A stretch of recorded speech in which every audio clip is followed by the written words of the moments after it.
I don't remember the exact moment, but I definitely remember the bullshit that comes with moving. The brown ugly boxes, the moving truck, the like, wait, I have to put everything into a box that I own. Yeah. You know, you start becoming aware. I mean, at 7, it was like, I don't know. You're just like, yeah, I'm just excited. And like, yeah, I didn't even know what Michigan was. Like, what is Michigan? I don't understand that name, let alone like what states are, let alone what. Right. You're so young. Yeah. You're a kid. Like just. So, I don't know. It was, I think, I mean, that's really the first one that I remember was then going to Michigan. There were very other significant ones that, you know, different time periods in my life that had just different impacts, you know, but that was definitely the first. Yeah. Ohio to Michigan. Oh my gosh. So what about even like getting there initially, like, did you have excitement about it, or was like, why are we here? Why can't we go back to Ohio? Yeah. I'm 7 years old. I left all my friends. I know. Where am I? So, all my friends, even though I'm 7. My parents were good though, because they were like, you know, my dad was growing in his career. Like he was an entrepreneur at first. He had his own business, and then he got a job at GE. And he was in sales, and he started doing really well. That's why we moved all the time when I was a kid. And so the way they kind of made it fun for us and to get like engagement from the kids was like, first they involved us with actually looking at the houses. Aww. So that was so much fun for me, because it was like, you know, you're a kid and you don't usually get to go into different spaces a whole lot. You know, it's a lot to bring kids out for parents, especially young parents. And so that house in particular, my parents like let us choose which bedrooms we would get. Oh, it's the and best. Yeah, so we would pick straws. And for that house, I got the first straw. So I was the youngest little girl, 2 older brothers, and I got to pick the biggest bedroom in that house. It was so funny because that house was in Clarkston, Michigan, if anyone knows where that is, and we're right near a lake. Michigan has a ton of lakes, and that house there was a huge bedroom in the back. It was just full of windows. And when we first toured the house, you know, before my parents put an offer in and bought it, it was full of ladybugs, which like really random. I don't know why. Ladybug infestation. I don't know, is it good or bad? Yeah, but, like a thing? Does this exist?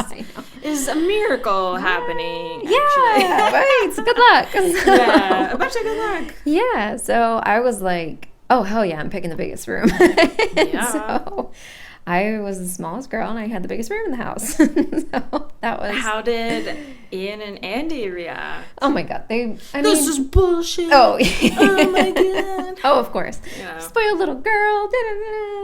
You don't need that big room. Exactly. Because this is how they talk, yeah. Oh, absolutely. Making up their voices. But yeah, so... I got the big room. My brother had like a really tiny room. It was like a closet, and I actually had to walk through his room to get to this other room. That was a little weird. But interesting. You know, every house is so different, and like the way, you know, the kids experience it, the parents experience it, and you know. But that one we were actually only there for 9 months. We only lived in Michigan. Yep, for the first time 9 months. So did you know that once you got there, or was it like, all right, you're settled in, and then, or you can't really? No, so remember? We didn't. So my dad, the position he had gotten in Michigan, I don't know what it was. I think he just got hired at a new position. But then we were moving to California, so that was like, okay, I was in 2nd grade then at that time, and like, you know, learning about geography, and I'm like, California, you hear such great things about it, right? Even just in watching TV and radio and stuff like that, and it just sounds like a magical place.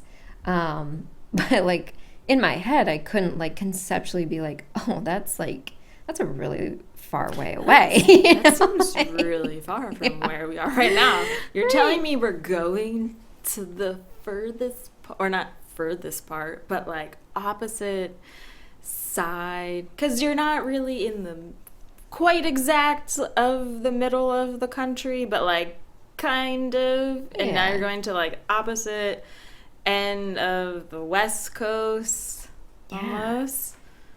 Yeah, large so state. Right. Yeah, and it's so like, far, what part and are we like, gonna be at? you know, my roots are in Ohio. My grandparents are all in Ohio. Like, that's where our whole support system is. And yeah, I imagine. I mean, it's like for any family who, you know, their kids are like, okay, we're gonna move this far away, and you know, I think when we moved like that, though, too, it really allowed our family to become really close, you know, just with our family, because that's really all we had. You know, we picked up and we moved, and, you know, you don't even know how to get home. And, like, and so my brothers were really my best friends growing up through that sort of experience. My family and I, we were always doing different excursions, and like when we moved to California, my parents always call it our 2-year vacation, because it really was like we've always been tourists in our own towns, because we were always brand new to wherever we moved, and California was definitely like one of those times in our lives where it's just so much fun. There's so much to do, so much to see. Like, we lived right outside of San Francisco, about 30 minutes outside. And you know, we did the Lake Tahoe, we did Yosemite, we went to Monterey, we went down to Disneyland, we did the La Brea Tar Pits, San Diego Zoo, and like every weekend we lived right outside of Mount Diablo, and like had a view from our house. It was so surreal living there, and that was very different from where we've lived. Growing up in the Midwest and in more like a suburbia, you don't always have places to walk to. Sure, yeah. And or the area is not conducive to walking.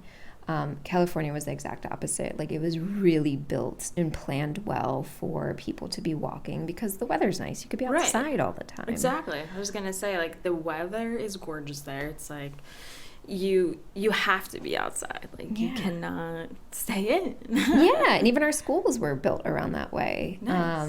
You know, which was really cool. So that was a big move. That was you know, one that was really different from the Midwest, kind of my roots of, you know, where I was born and grew up. Saw a lot of different cultures out there. Was exposed, you know, Spanish speaking. My God, it was so normal out there. Right. And that was, you know, a lot of Spanish friends and, you know, Asian influences as well. So just got a really good glimpse of diversity in cultures and cuisine and taste and looks and foods and everything. Yeah. All the great food, I bet. Yeah. That's exciting. I mean, because I've only been to California twice, more as an adult, because I guess the first time I was visiting my college friend, she lives in San Francisco, right outside. And I was like, wow, this is amazing, this weather, you know, and it was so different, you know, than being on the East Coast. It just seemed a little more laid back a bit, and then just seeing wine country, and I need to go back because it's been like, it's going to be like 8-9 years, which I can't believe I'm saying. Oh my God, let's go back tomorrow. I know, seriously. Yeah, because I won't go to wine country. Yeah, and there's so many places. Like, I feel like we only hit like one area, I bet. And I remember her mom drove us around, and it was great. Now, when you put two college friends together, the year after they graduate, wow. It we were hurting the next day. Like 5 bottles of wine later. We bought a bottle of wine. It's disgusting. Meanwhile, we're like already like pretty like toasty. Opened the bottle when we got back to her parents.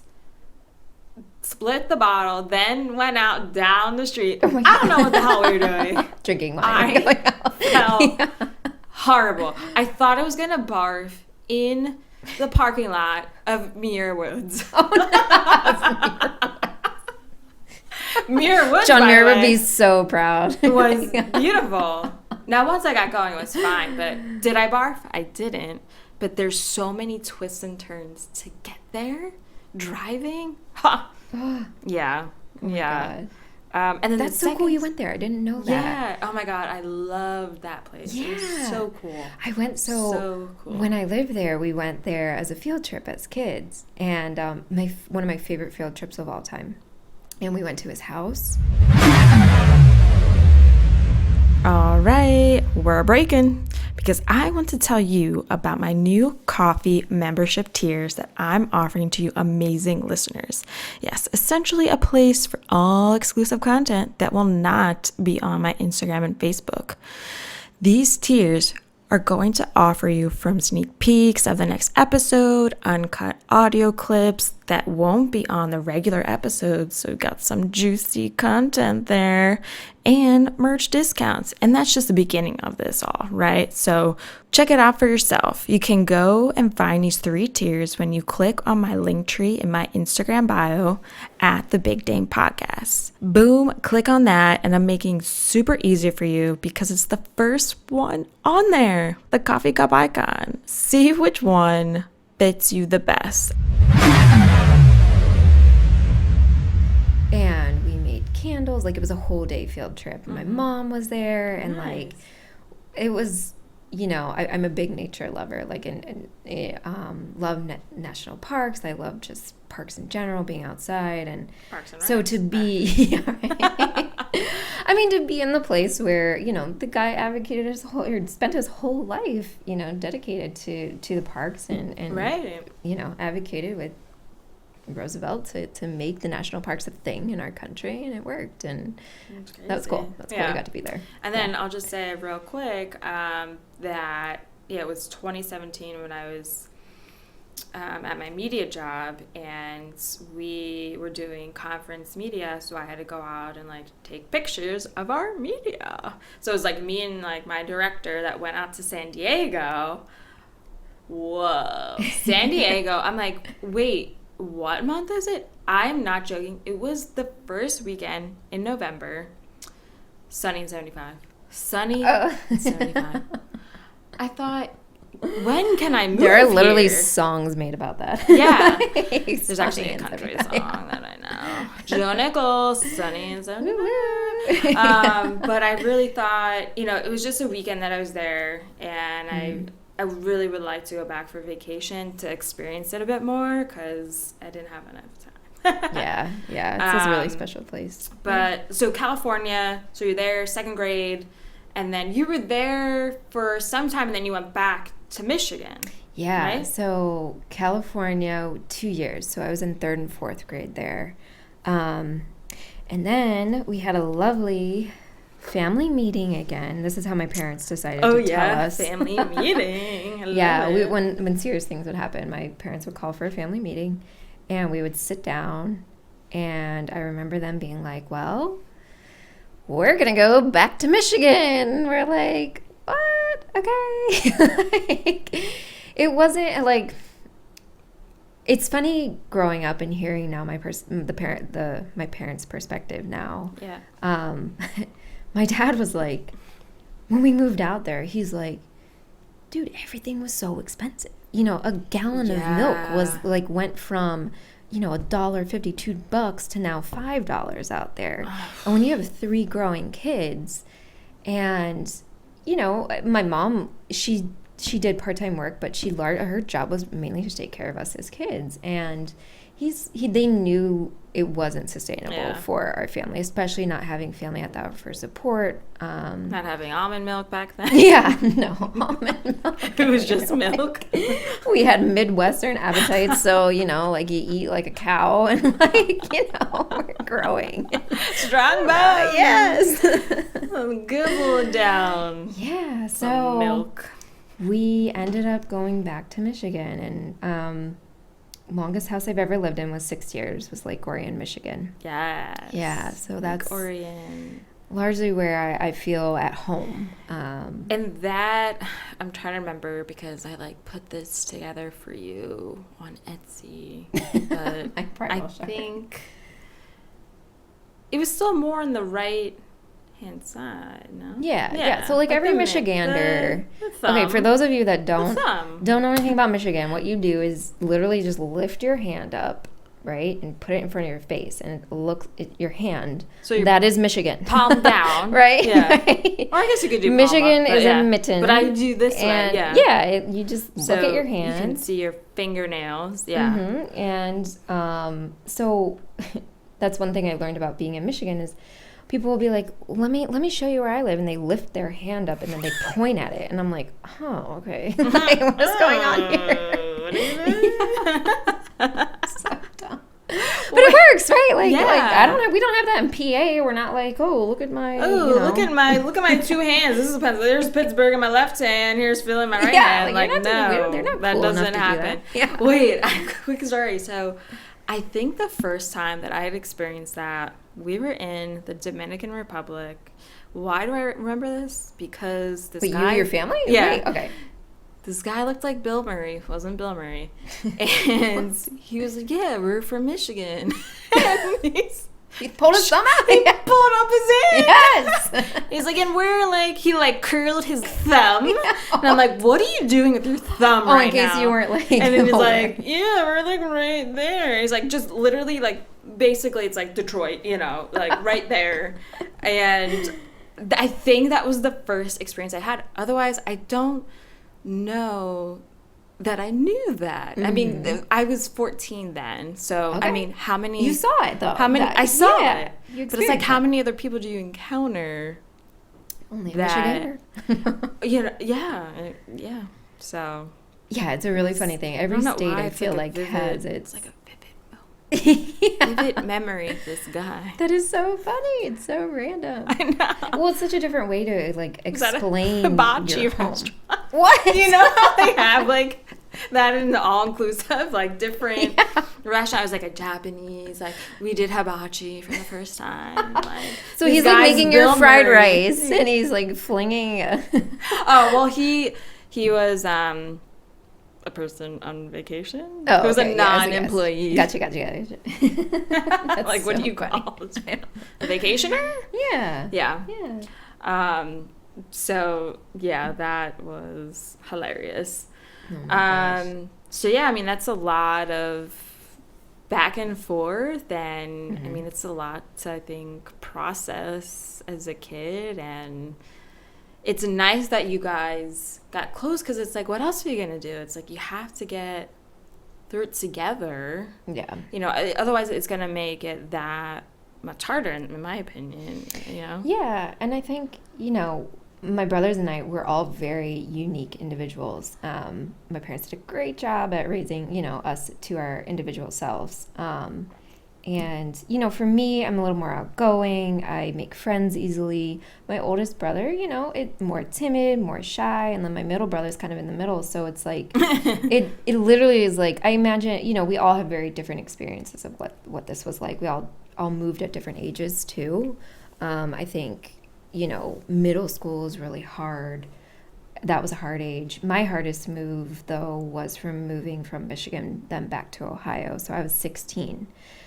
And that is a very, very vivid memory of what I was told, how it happened. I actually won a scholarship writing on a paper on this. So it's called at that time I had moved 8 times. So my dad, I was 16. I was a sophomore in high school. I went to Lake Orion High School, and my dad and I were going out on a walk with my dog, and we turned the corner. I can visualize right where we were at in my head in the neighborhood, and he was like, well, Abby, we're going to be moving again. We're going to go back to Ohio this time. My family's, my grandparents are in Ohio, so it wasn't like a big like a shock. Yeah.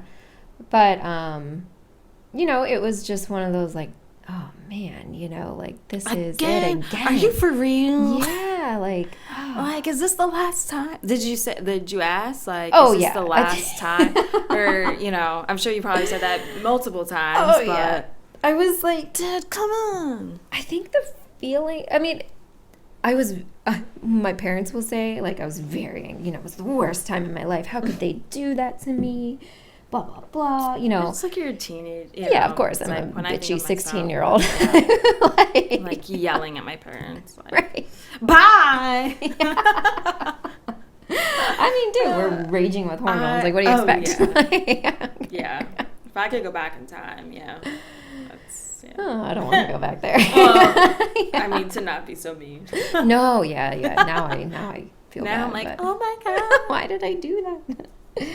But yeah, that one was definitely the hardest because I had a really great group of friends. I mean, I'm still friends with my Michigan friends there. But no doubt, like it went through a lot of emotions, like detaching. You know, I started getting in fights with my friends because that was like my way of being able to be okay with not seeing them.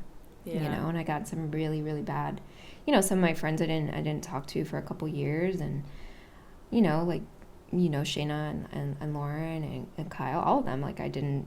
Kyle, Kyle. Yeah. Sorry, Kyle. And but you know, now it's like came back and you know, move on, and you kind of see like, oh, okay, like it's just where I was at in my life, and I wasn't understanding, or maybe I didn't have the right processing at that time to verbalize and feel what was going on. But yeah, that one kind of sucked. Going, it was a different time in my life too because I could drive, right? So when we moved, and then not only that, both of my brothers were in college, so this next move was literally just me. You. Yeah, so it was all me. The attention's on you. Mm-hmm. Yeah. And we went back to Ohio. My parents, you know, they gave me the choice. They were like, do you want to go to private school or go to public? And so we toured both. And that was a weird, like, I had to make big decisions for myself. And I really appreciate that my parents did this for me. I had to make big decisions for myself at young ages. And, like... That's tough. When I was 16, I'm like... I don't fucking know. Right. But here was my thought. Here was my decision making. I went to private school, right? And it was no doubt, it was a very nice area. Hudson, Ohio, we lived in, and very nice public school. And I was like, you know what? I don't really feel like dressing in like Hollister and Abercrombie and having to, you know, catch up with the Joneses, that kind of thing. I was like, I kind of want to go to private. Also because it'd be smaller and I'm new, so people would at least know that I'm new. True. And maybe could approach me and, you know, make me feel a little bit more welcomed, or I might not feel as intimidated in a larger school. And I also can wear a uniform if I went to private and not have to feel like, oh, you know, you look this way or you look that way. So I chose to go to private, and, you know, and I'm very fortunate to even be in a place to be able to consider that. But yeah, that's 16, going to a new school, driving, you know, it's like, I didn't even know how to get home. This was MapQuest days, like Google Maps. God. Let me go print it out at the library or wherever. So right? I would have to go print out wherever I was going, and then I didn't know the road. You know, you don't even know the highways. Yeah. And like, you know, you're not like online on your map, you could see, but you really have to study this stuff before you would drive. And so largely, I think that's why a lot of this helped in my nowadays career, because I was looking at maps and I had to. Otherwise, I would not know how to get home. Like, no, where am I going? Not. And so yeah, that one was definitely the hardest because it was 16. It was I entered my new school in junior year and didn't have my brothers there. I didn't know anybody, not a single person going into it. And I was like, all right, here I am. That's tough because when I think of myself as a child, I was very, very shy. I would make friends, no doubt, but put me in a classroom with all these kids and like, I mean, even to like ask a question, like I'd be scared like that maybe someone's gonna make fun of me or whatever it was. So I cannot even imagine to keep shifting schools like that and being shy and not, I don't know. Yeah. I don't know how I would have done. I probably would have, you know, as I had done with sports, like make my friends through sports. But then not everyone was at the same school, which is fine. But it would have been interesting if we had like moved several times, because I mean, I don't think it took me probably not until like college, I would say, to kind of get out of my shell, if you will. I don't care. Like, I don't give an F, you know, because this is who I am now. Can make whatever decisions I feel comfortable, like, around other people. And like, obviously now I don't care. So yeah, I mean, it's a confidence thing too, you know, and building and being able to make decisions for yourself and feel okay that, yeah, some people aren't going to like what you do and other people are, and you're going to attract the people that do like you. And no, I mean, no doubt it's like there was a lot of things that came with moves, you know, and you know, every age is so different with how, because I mean, at 16, it's, you know, you're entering a world of relationships and boys, right, become more of a thing. And you know, navigating what that is and being new. I was like, there were only like 4 other new people in our whole school, and one who's my best friend today, Dan Cohn. Okay. Yeah, I didn't realize he was new too. He was new that year too. Yeah, maybe you did say, yeah. But yeah, you know, being a female and new in a school, it was like, oh, you're a target. I was a target. I know I was a target. People told me this afterwards. Like, I was a target of infatuation, of whatever it may be, you know, because you're the new thing. And especially when the school, when it isn't that big, it's kind of like by default. Of course. Yeah, and I don't know. You're going out, you don't know cliques, you don't know who people are.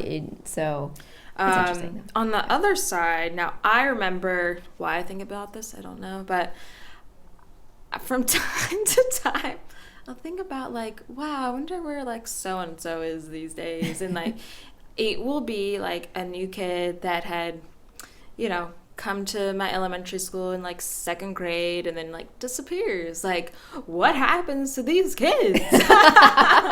Where are they? But I don't know, I remember, you know, every grade or whatever, and I'm like, wow, here's another new kid. And like, I remember a friend, Raquel, and I remember meeting her on the kickball field, and you know, we'd been friends for so long, we kind of lost touch a bit, but and she's still in the area. But things like that, I like remember like the new kids, but I guess for me it was just like a different perspective, like, wow, they're new, and you know, kind of like, what's the story, and like well, how long will they be here for, just knowing that then maybe next year like they weren't there, or I don't know, or once we had gotten to 6th grade, after that, like, we're in the middle school, you know, North Penn School District, we're a little crazy. There's 3 middle schools.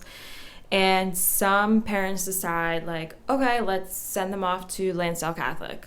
All right, won't see you after this, see you later, you know, and sometimes you stay in touch, sometimes you don't, you know, and sometimes you reconnect, which I've done all of the above, you know. Yeah. So it was kind of interesting with the new peeps.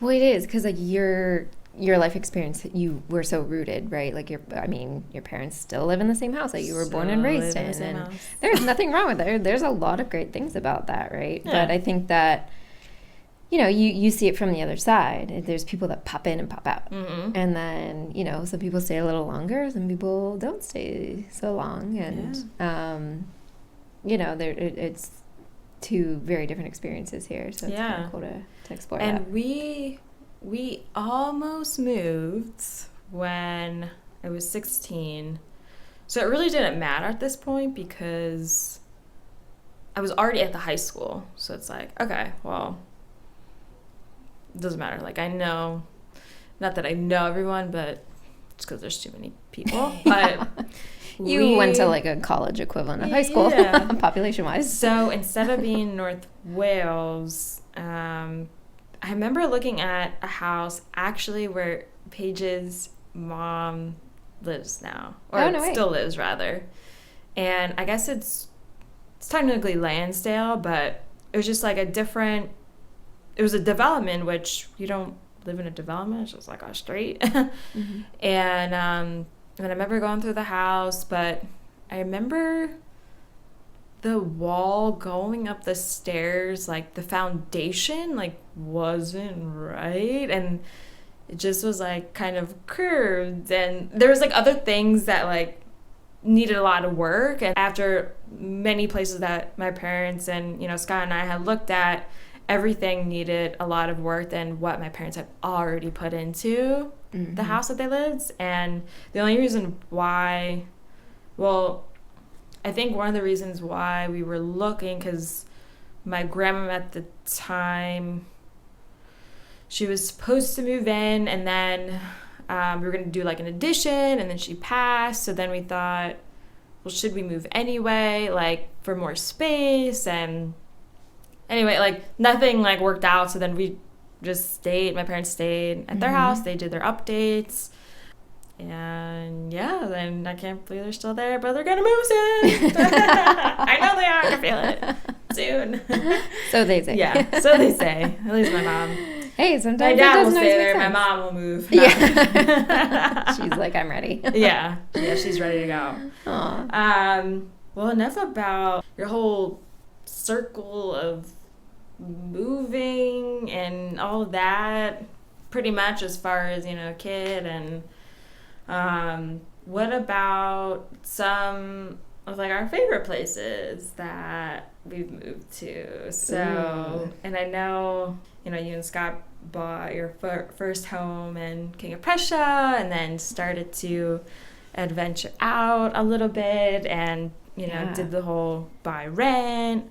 But anything out of there, or is there like a different place that is like a favorite that you remember? Yeah, I mean, so even coming out to the East Coast, you know, I came out here for grad school and met Scott and got married, and then we followed my crazy course of moving again. Scott, we gotta move. Of Scott, course. we gotta move. Scott, I'm like, What do you mean? that's What part do of you mean? marrying me is like, hey, we're gonna move all the time. Like, I mean, now I'm different, right? I'm building my own path, and we keep all of our houses, right? So we rent them out, and you know, we've built a great rental portfolio from that. But it's funny, we were just today, before I came here, we were in our first house, so which is in King of Prussia as a townhome. It's our first house we bought together, and that one was fun because we had just gotten married, and when I say married, Scott and I have been married twice. We've never been divorced, but we've been married twice. Have 2 anniversary dates, and I still say happy anniversary on both dates. Right? So we have a big wedding and a small wedding. We did a small wedding out in Ohio, and Dad married us, blah, blah, blah. Anyway, bought our first house, King of Prussia, and it was like him and I just doing all the work. You know, we really rolled up our sleeves, you know, we painted, and your parents came too, and you were there too, and like we painted our kitchen cabinets, you know, we got new floors in there, we painted the whole house, we did new carpets, right? Yeah, it was just like, it was a good facelift, right? It was a townhome, and we lived there for a couple years, and it was just, you know, me being in real estate and constantly seeing the different ways of how people expand and build their portfolios, I'm like, you know, always looking at the next thing. And so that one was fun because we made a lot of nice memories with him and I together as like a new couple, right. Like what it is to work through these kind of projects together, like co-managing things and like sharing space. Are you going to finish painting that cabinet? Or right. Like, what are you doing, Scott? Like you and I both, like our parents, like bitch about each other's parents about, you know, my mom, my whole life is, your dad never finishes projects, blah, blah, blah, you know, and your mom and dad do it too. Like, I mean, literally every parent, if your parents are still together, like, I don't care. Yeah. Like, it's, you're not doing this, I'm not doing that. Anyway, out of all of that, like, Scott and I, you know, through our marriage, we were very committed in not wanting to repeat those same things, right? We really respect each other when we ask each other to do something. We're also very highly independent people. And so we get shit done. Like, that's the end of the story. I get shit done. I'm not bitching about Scott. Sorry, I'm not putting our parents down or anyone else, but like I'm not bitching about my partner. You're not doing this, you're not doing that. Like, no, I'm gonna go fucking do it if I'm unhappy. I'm not gonna project that on somebody else. Like, I'm going to then just go do it. Mm-hmm. And so that was our first house, and we learned a lot through that. And then our second house, and we bought a duplex after that in Havertown. And you lived above us in our one-bedroom apartment above us, which was great. It was a lot of fun. Yeah. It was so nice to have you guys, like, could literally go down the steps, go outside, go inside. Oh, hey. Hi, I'm here. I'm actually here again. Yeah. Now, that one was fun because we didn't have to do a lot. You know, the house was already updated. The house was very nice. Like, do you think you like Havertown better than King of Prussia? Like, would you consider Havertown more of like a favorite because we could walk to places? I mean, overall, the community was better. The space was better. Scott and I have gone like the complete opposite of what most young couples do. Like, we've lived in the suburbs, right? And now we're in the city at 32, 34. And so but like, you know, that's how we were able to build, you know, save a lot of money and keep doing this. We really were, you know, doing a lot of things that most people aren't willing to do during that time. And so, but yeah, Havertown was a lot of fun, and we've made such great friends. You know, some of our best friends live there, and we really love the community. Had we been in a point in our life where we were ready to settle down and have a family, we would probably still be there. Yeah. You know, but we just, you know, we keep wanting to do greater things. Yeah, so, yeah. Definitely. Yeah. So then, like, I feel like I blinked, and then you're like, oh, we're buying in Conchi. It's like, wait, what do you mean you're buying? I'm still living in Havertown. What do you mean you're leaving me? So they left me, and they said, bye. Bye, Dane. Yeah, we're going to go move. That was the quickest move I think I've ever seen you guys do, let alone just, like, in general. Like, how do you move that fast? And to buy. Like, it's not... People, they aren't renting, they're buying these houses to rent later. I know. But it's like anything. We've made it into a business, and we've gotten better and better at what we've done. And you know, you obviously have to save a lot of money for down payments and such. It's also, you know, my background in owning property management company and leasing, and I understand what it is to find these gems and like in the real estate market and find the deals and then rent them out, and if you can do it, then why not? Because if that's what you're trying to do and your goal is to invest and just build and build and build, that one, you hats off your brother, because he found that one. Really? I had no desire to buy that house whatsoever. And what's interesting is that had I had stayed in Conchi before I had moved to Havertown, we would have been neighbors. We would have been staring at each other from our bedroom across the street. I can see inside their family room. Yeah. We went to a party in that house on your hair. Before. You might want to, fix it. Yeah. So for reference, we bought what we called at the time a frat house on East Hector Street in Conshohocken. And it was a disaster. And it was literally a disaster. It was the most work disgusting I've ever seen you guys do to a house. Yeah. I thought I'd be dead. I don't know how, like, I remember Scott saying, like, we've never lived through a renovation.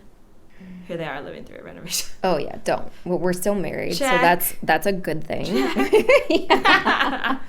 Yeah.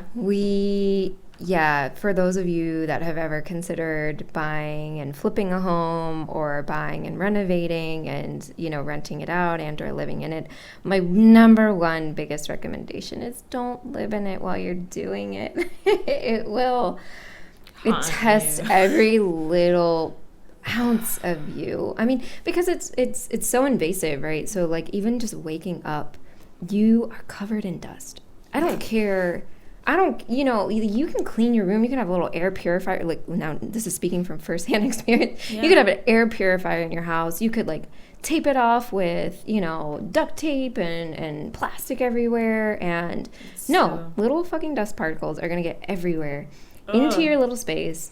And then everywhere you go. And that's just one little glimpse of it. It's, oh my gosh. It was a lot, but I would have, like, a lot of bloody noses.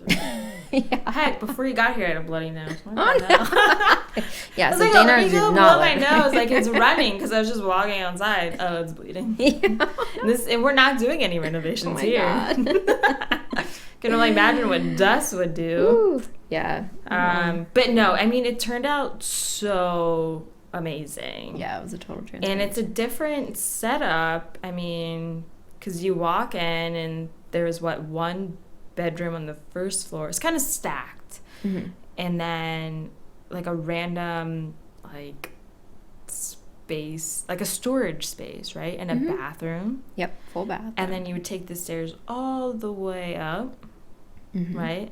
And then it's kind of like your living area. Huge living area. Huge like very area. Wide space. Kitchen. We redid the kitchen. We added a paver patio in the back.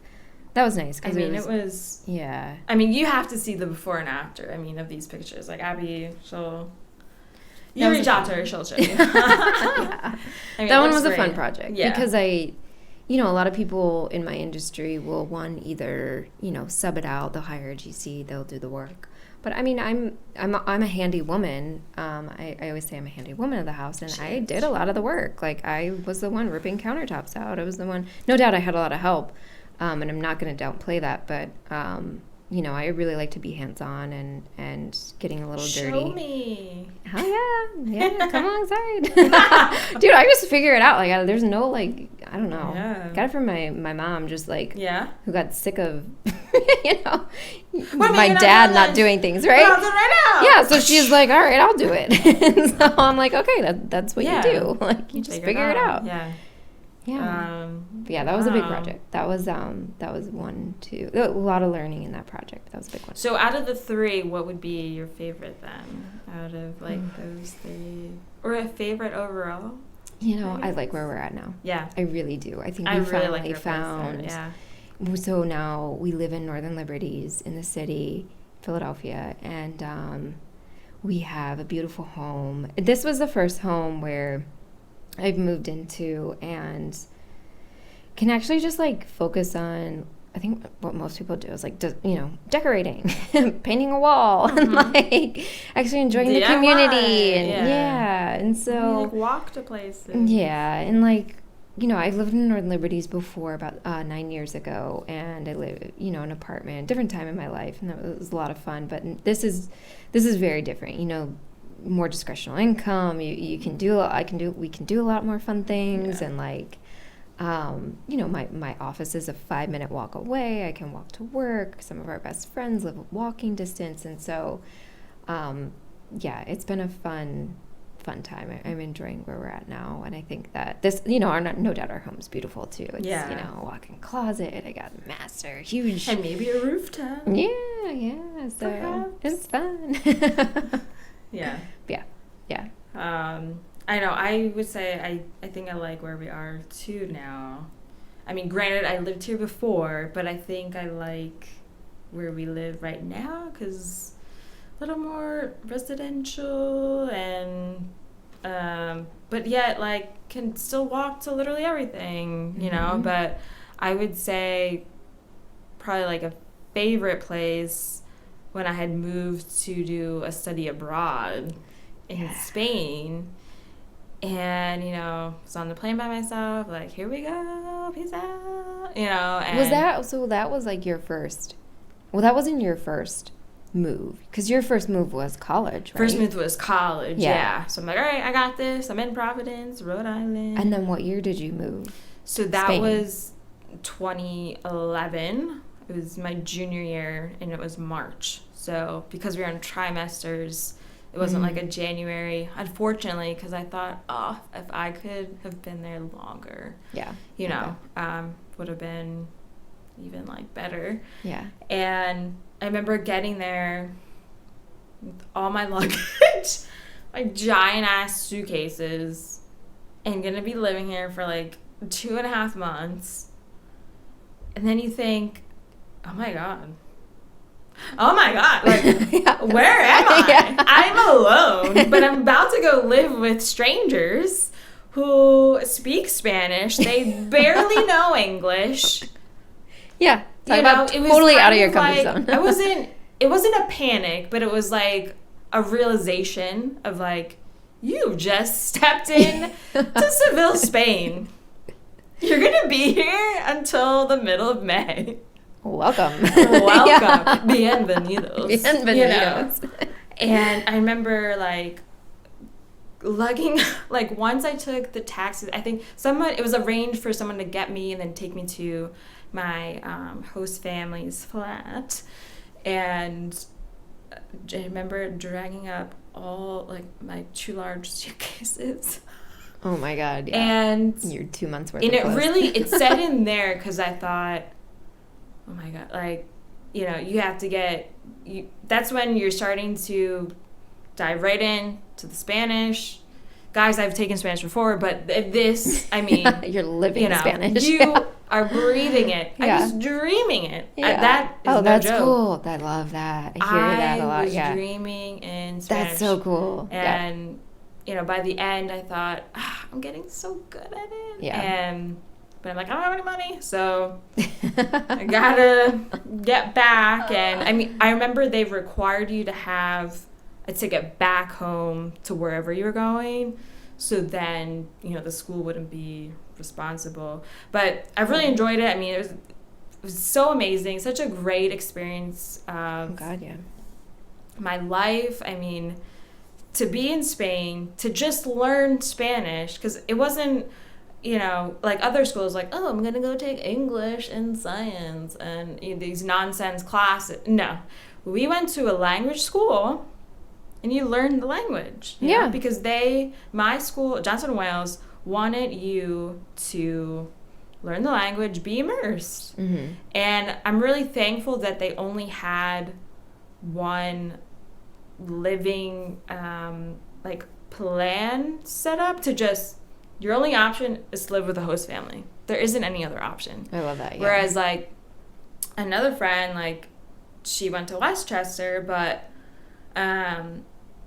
she's like, oh, well, you know, we could live in an apartment or do this or do a host family. But she lived in an apartment with other, like, people that were learning, you know, the language and, you know, from all over. I don't think it was just her school. But I'm thankful that they only had the host family, because it was such a different experience, because you're forced to hear it, to spit it out, and you understand it that much more. And it's like, if you want to learn, this is the way to do it. You have to do it. You have to do absolutely. You got to immerse yourself. So, but yeah, the culture, the food, oh my God, it was my favorite place. Yeah. It was my favorite. Like, I would totally live there. Wow. Oh, I would totally go back. Yeah. Great plug for Seville.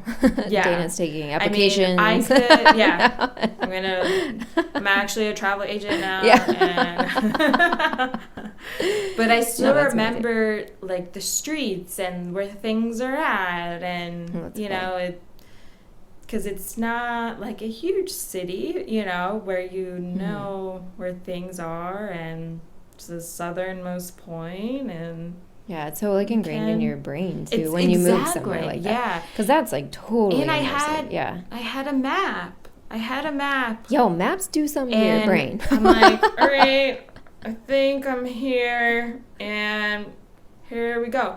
It was interesting because I thought, you know, at least if I was hosting someone, this is how I think. I'm going to tell them, you know, your school's this way, this is how you get to school, right? None of that. No, they didn't even tell you. I'm like, oh my, how... You're, like, truly on your own. do I walk? It's a 15-minute walk. There were other students living with me in the house that I was at, with my host mom and my sister. My host sister-in-law. I have Abby as sister-in-law. Yeah. And I remember they told me, because they were from Wisconsin. They were from Wisconsin.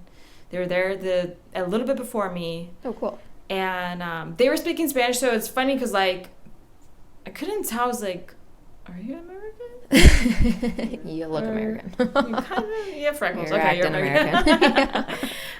But they showed me, like, how I would get to school. So I'm like, amen, because I thought, I literally just got here. And it must have been, like, the next day or two that I was going to start school. Yeah. So it was a lot. But one of my favorite places, Spain, living-wise, and then country. Yeah. Living-wise.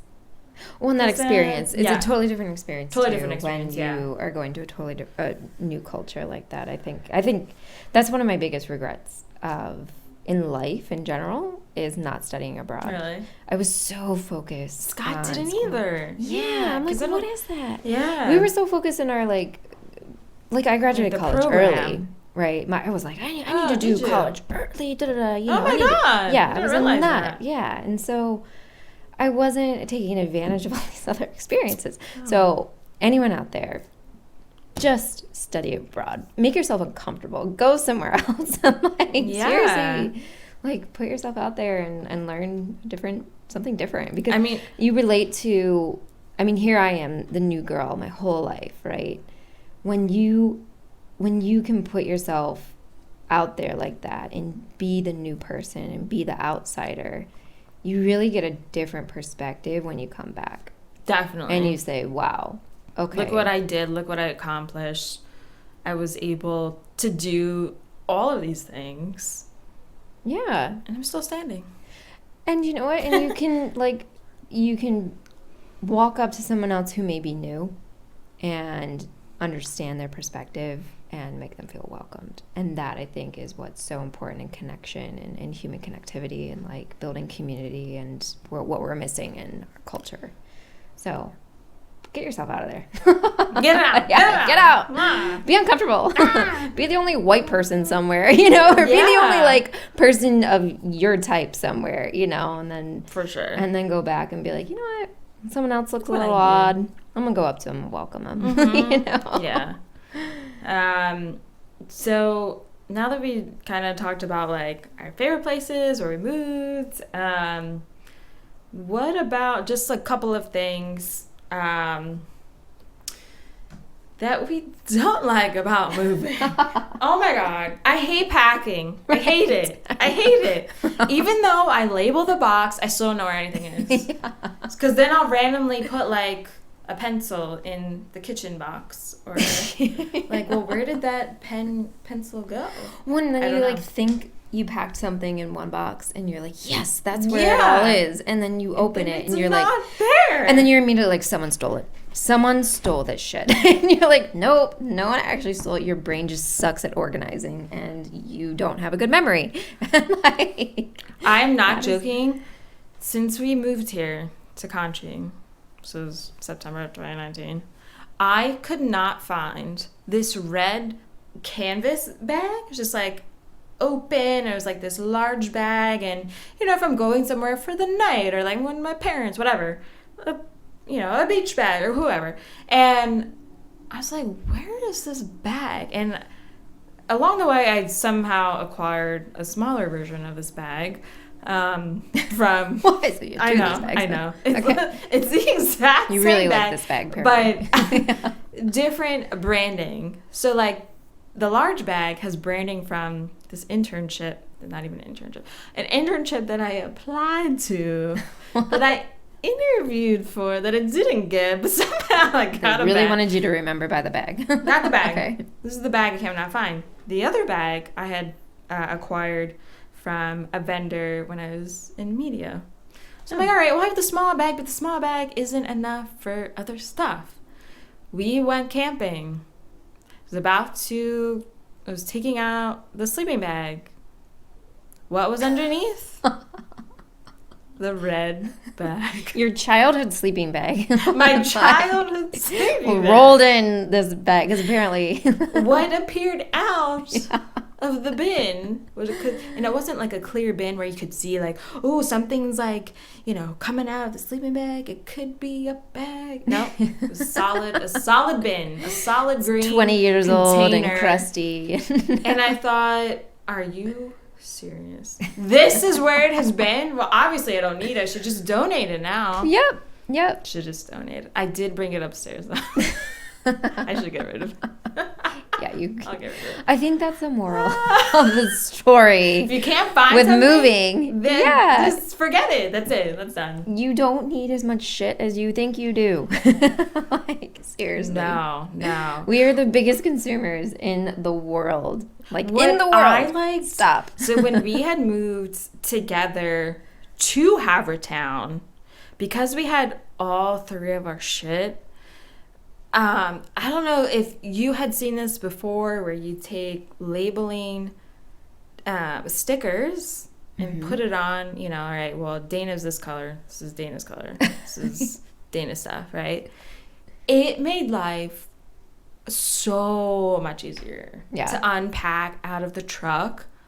Because I'm like, I don't know whose stuff this is. Is this mine it's a brown or is this box. yours? I don't know, yours or yours, yeah. This is a trash bag. I don't know.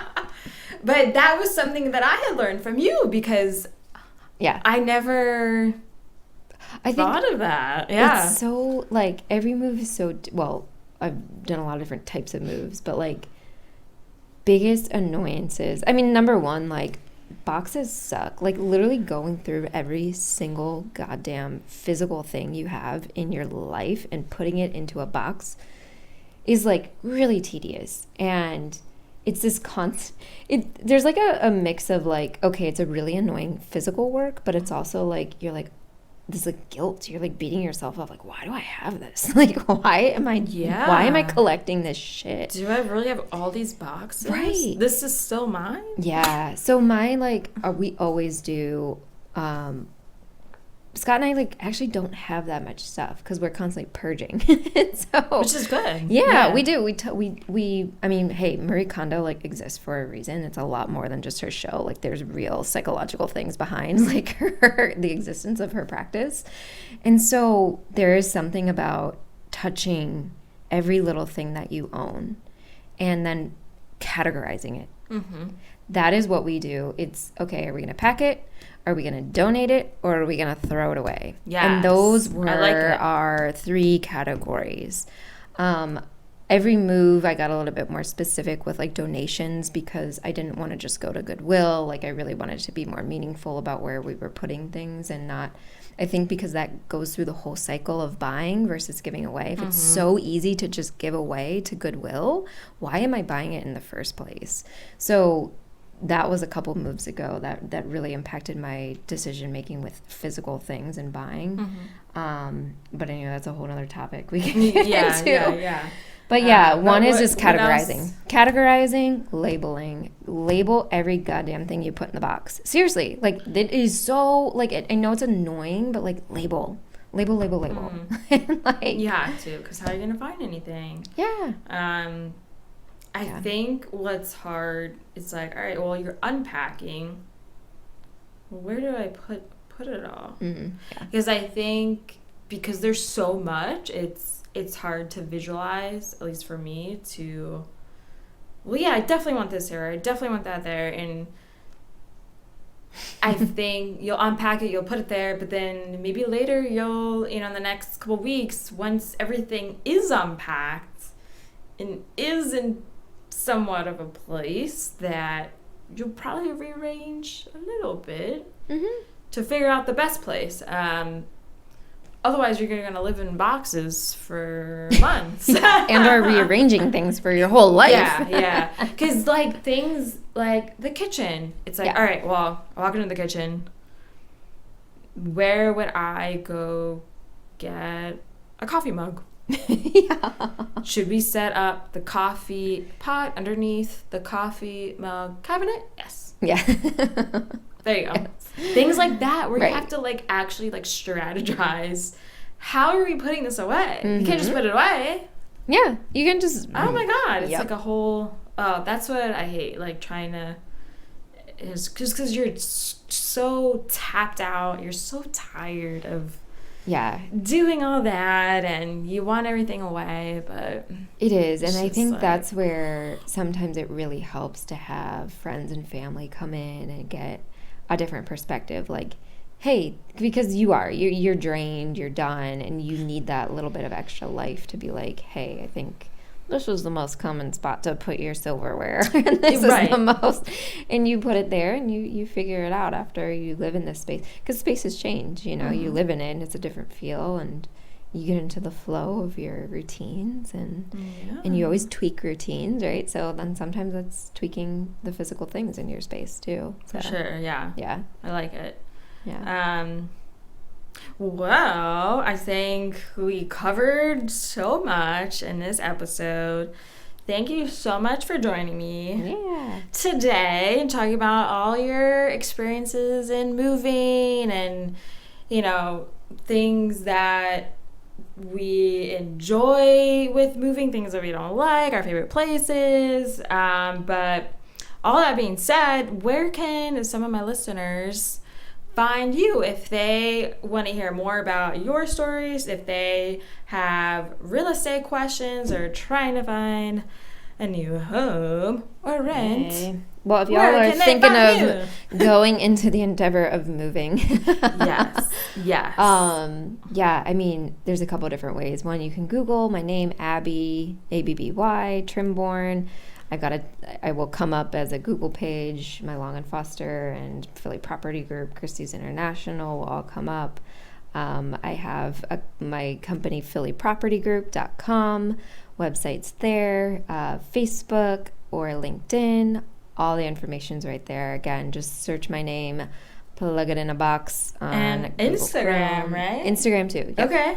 Yep. All my names are very searchable. Just Abby Trimborn. There's not a very common last name, and so it's the same last name as mine. So if you get confused, look at Trim like a haircut, born like a baby. That's how you spell it. No E here. No E.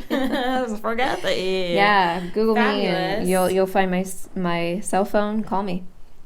There you have it. Yep. Amazing. And we'll see you next week. Woo-woo. Peace out. Adios. Bye. Okay, friends, be sure to listen on your preferred platform.